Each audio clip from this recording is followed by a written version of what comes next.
How to enable first-person mode in Fortnite. From the main Fortnite screen, switch your game mode to Save the World and load into the game. Once inside Save the World, navigate to the Settings menu, enable first-person camera. Within the settings, locate the Game Settings section.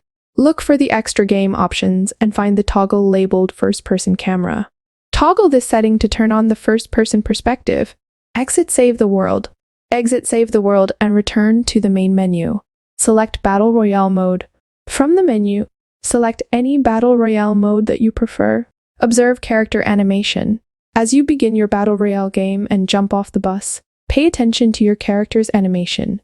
If the animation seems altered or different from the usual third-person mode, it indicates that the first-person mode is activated and functioning. Remember, the first-person perspective will apply to certain weapons when scoped, enhancing your gameplay experience with a different viewpoint. Enjoy your first-person Fortnite adventure.